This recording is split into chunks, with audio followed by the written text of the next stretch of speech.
জমিদার হরিদাস বন্দ্যোপাধ্যায় নীল সরস্বতী পুজো করেছিলেন, যা মা তারার আরেকটা বিশেষ রূপ। তারপরেই জন্ম নেন কিন্তু তারাশঙ্কর বন্দ্যোপাধ্যায়।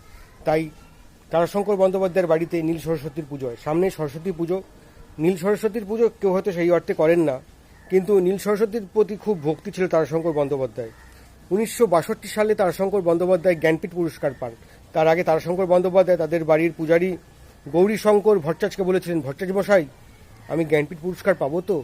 উত্তরে তারাশঙ্কর বন্দ্যোপাধ্যায়কে সেই পুরোহিত মশাই বলেছিলেন, নিশ্চয়ই পাবে, একটু অপেক্ষা করো। তারপর 1962 সালে জ্ঞানপীঠ পুরস্কার পান তারাশঙ্কর বন্দ্যোপাধ্যায়। নীল সরস্বতীর পুজো খুব একটা প্রচলিত নয়। এইটি হচ্ছে তারা মায়ের একটা ভয়ঙ্কর রূপ, সারা গায়ে সাপ পেঁচানো এবং নিচে মহাদেব জটাধারী। লাভপুরে এই মন্দির আছে, লাভপুরে পুজো হয়। তারাশঙ্কর বন্দ্যোপাধ্যায়ের বাড়িতে একসময় এই পুজো হতো, তবে এখন এই পুজো তার বাড়ির পুজো ছাড়িয়ে বারোয়ারি পুজোতে পরিণত হয়েছে।